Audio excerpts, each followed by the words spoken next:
Hello guys, welcome back to my channel. రీసెంట్గా ఒక Indian origin అమ్మాయి సుదీక్ష కోనాంకి మిస్సింగ్ కేసు యుఎస్ మీడియాలో కానీ లేదంటే ఇండియా మీడియాలో కానీ అయితే చాలా హాట్ టాపిక్ అయితే అయింది. ఆల్మోస్ట్ 2 వీక్స్ సెర్చ్ ఆపరేషన్ జరిగిన తర్వాత వాళ్ళ పేరెంట్స్ అయితే బయటకు వచ్చి వాళ్ళ డాటర్ డెత్ డిక్లేర్ చేయమని చెప్పేసి డొమినిక్ రిపబ్లిక్ కంట్రీని అయితే రిక్వెస్ట్ చేశారు. ఆ న్యూస్ చూసిన ఎవరికి కన్నీళ్ళు అయితే ఆగలేదు. అంత బాధ పెట్టింది అనమాట. అసలు కంప్లీట్గా ఏం జరిగింది, ఎలా మిస్ అయ్యారు అనేది ఈ వీడియోలో అయితే కంప్లీట్గా మాట్లాడుకుందాం. ఫస్ట్ ఆఫ్ ఆల్ ఏంటంటే తను నార్త్ వెర్జీనియాకి సంబంధించిన అమ్మాయి అనమాట. అంటే యుఎస్ సిటిజనే. వాళ్ళ పేరెంట్స్ ఇండియా నుంచి వచ్చి యుఎస్లో సెటిల్ అయిపోయారు. తను ఏంటంటే హై స్కూల్ చదువుతుంది పిట్స్బర్గ్ యూనివర్సిటీలో. బేసిక్గా ఏంటంటే వింటర్కి సమ్మర్కి మధ్యలో ఒక స్ప్రింగ్ బ్రేక్ అనేది వస్తుంది. ఈ స్ప్రింగ్ బ్రేక్లో ఏంటంటే హాలిడేస్ ఉంటాయి. ఇక్కడ ఉన్న వాళ్ళు ఎవరైతే చదువుకుంటారో వాళ్ళందరూ మంచిగా వెకేషన్స్కి వెళ్ళడం ఇలాంటివి చేస్తూ ఉంటారు అనమాట. తను కూడా ఏం చేసిందంటే వాళ్ళ 5 ఫ్రెండ్స్తో కలిపి మొత్తం 5 మెంబర్స్ కలిపి ఈ డొమినిక్ రిపబ్లిక్ కంట్రీకి అయితే వెళ్ళారు వెకేషన్కి. అదొక కరేబియన్ కంట్రీ అనమాట. మీకు గూగుల్ మ్యాప్స్లో చూపిస్తా చూడండి. అక్కడికైతే వెకేషన్కి వెళ్ళారు. చాలా దగ్గర అనమాట. యూఎస్ నుంచి వెళ్ళడానికి చాలా తక్కువ డిస్టెన్సే. అండ్ అక్కడ కూడా చాలా లెస్ ఎక్స్పెన్సివ్ అనమాట. హోటల్స్ కానీ లేదంటే స్టేకి అయ్యే ఖర్చు కానీ ఈజీ అనమాట. చాలా తక్కువ అయ్యే ఖర్చు కాబట్టి మోస్ట్లీ యూఎస్ నుంచి వెకేషన్కి వెళ్ళాలంటే ఫస్ట్ ప్రియారిటీ ఈ కరేబియన్ కంట్రీ ఏదైతే ఉందో డొమినిక్ రిపబ్లిక్. అక్కడికైతే వెళ్తూ ఉంటారు అనమాట. వీళ్ళు కూడా అక్కడికే వెళ్ళారు.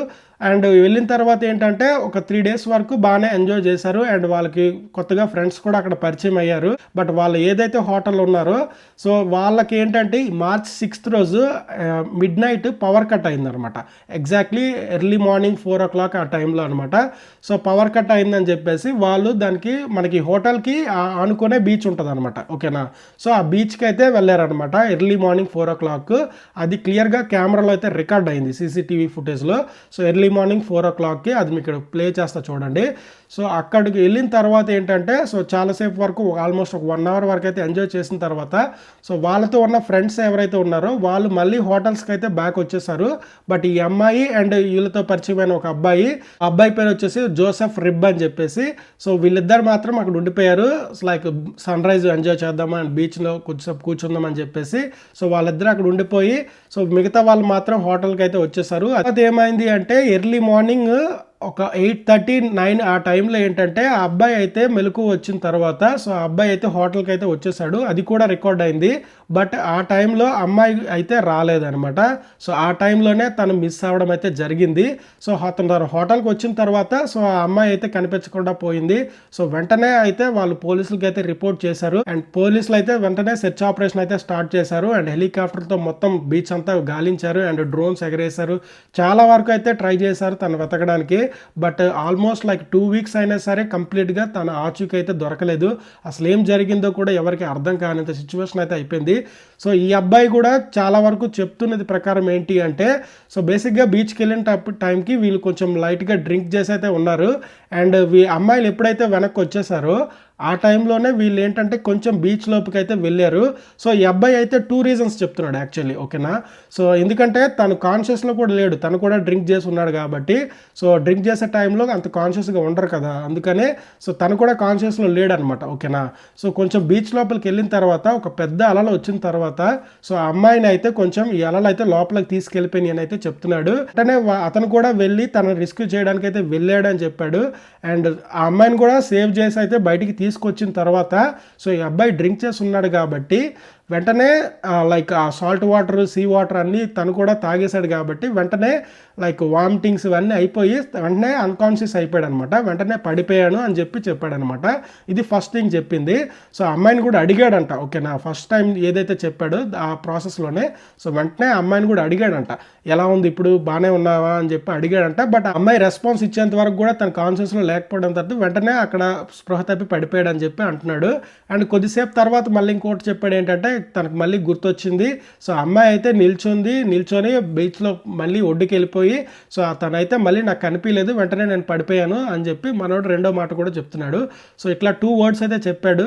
బట్ ఏం జరిగిందో తెలీదు. ఒకవేళ తను లైక్ బీచ్లోనే పడిపోయినా సరే, లైక్ అలలు వచ్చి మళ్ళీ తను లాక్కి వెళ్ళిపోయినా సరే, తను చనిపోయినా సరే, తన బాడీ అయితే మళ్ళీ ఒడ్డుకి రావాలి కదా. సో అది అయితే జరగలేదు, తనైతే మళ్ళీ కనిపించడం అయితే జరగలేదు. సో లైక్ డ్రోన్స్తోని లేదంటే లైక్ సెర్చ్ ఆపరేషన్ అయితే చాలా వరకు చేశారు, హెలికాప్టర్తోని లేదంటే లైక్ ఈ బోట్స్తోనే మొత్తం ఆ సరౌండింగ్స్ మొత్తం చెక్ చేశారు. బట్ తన బాడీ అయితే ఎక్కడా కనిపించలేదు. యుఎస్ సిటిజన్ కాబట్టి వెంటనే యుఎస్ పోలీసులు వాళ్ళు కూడా అక్కడికి వెళ్ళి అక్కడ కూడా సెర్చ్ ఆపరేషన్ అయితే చేశారు. అండ్ ఆ కంట్రీ పోలీసులు కూడా చాలా వరకు అయితే సెర్చ్ ఆపరేషన్ అయితే చేశారు. అసలు చిన్న క్లూ కూడా ఏం జరిగింది అనేది కూడా ఎవరికి తెలియలేదు అనమాట. వెంటనే పోలీసులు అయితే ఈ జోసెఫ్ రెబ్బన్ అయితే హౌస్ అరెస్ట్ అయితే చేశారు. మొత్తం కంప్లీట్ గా ఇంట్రాగేషన్ అయితే చేశారు, ఏం జరిగింది. ఎందుకంటే చివరిగా చూసిన పర్సన్ ఇతనే కాబట్టి ఎలాంటి క్లూ దొరికినా సరే వెంటనే మనం ఇన్వెస్టిగేషన్ అయితే స్టార్ట్ చేయొచ్చు అని చెప్పేసి పోలీసులు అయితే చాలా వరకు ట్రై చేశారు, కానీ ఎక్కడ ఏ ఇన్ఫర్మేషన్ అయితే దొరకలేదు. ఓన్లీ లైక్ తన డ్రెస్ అండ్ తన స్లిప్పర్స్ అయితే బీచ్ లో అయితే కనిపించాయి, అంతకు మించి ఇంకేం దొరకలేదు అనమాట క్లూస్. అండ్ ఏమైనా జరిగినా సరే వీళ్ళిద్దరి మధ్యన ఏమైనా జరిగినా సరే, సో ఎలాంటి లైక్ ఇన్సిడెంట్ జరిగినట్టు కూడా ఎక్కడ క్లూస్ అయితే దొరకలేదు. సో ఏం జరిగిందో అనుకున్నా పోలీసులు అయితే చాలా వరకు ట్రై చేస్తున్నారు, కానీ ఏమీ దొరకలేదు. ఆల్మోస్ట్ 2 weeks అయితే అయిపోయింది. వెంటనే ఇతన్ని హౌస్ అరెస్ట్ చేసి తన పాస్పోర్ట్ అయితే తీసుకున్నారు. తను కూడా యుఎస్ సిటిజనే అనమాట. ఆ అబ్బాయి కూడా కోర్టులో అయితే హాజరుపరిచారు అనమాట. వెంటనే వాళ్ళ పేరెంట్స్ కూడా ఇక్కడికి వచ్చేసి వాళ్ళ పేరెంట్స్ కూడా వాళ్ళ కోర్టు లాయర్స్ అవన్నీ తిరిగారు. ఫైనల్ ఏంటంటే కోర్టు అయితే ఫైనల్గా డిక్లేర్ చేసింది ఈ అబ్బాయికి ఏం సంబంధం లేదని చెప్పేసి. సో తను కూడా మళ్ళీ బ్యాక్ టు యుఎస్ వచ్చేసాడు అనమాట. ఆల్మోస్ట్ 2 weeks సెర్చ్ ఆపరేషన్ జరిగిన తర్వాత వాళ్ళ పేరెంట్స్ అయితే లైక్ మీడియా మీదకి వచ్చేసి సో లైక్ ఈ డొమినిక్ రిపబ్లిక్ కంట్రీకి అయితే రిక్వెస్ట్ చేశారు తన డాటర్ డెత్ డిక్లేర్ చేయమని చెప్పేసి. లైక్ వాళ్ళ పెయిన్ అయితే క్లియర్గా కనిపిస్తుంది, ఎంత కంట్రోల్ చేసినా సరే వాళ్ళ ఏడుపు అయితే ఆగట్లేదు.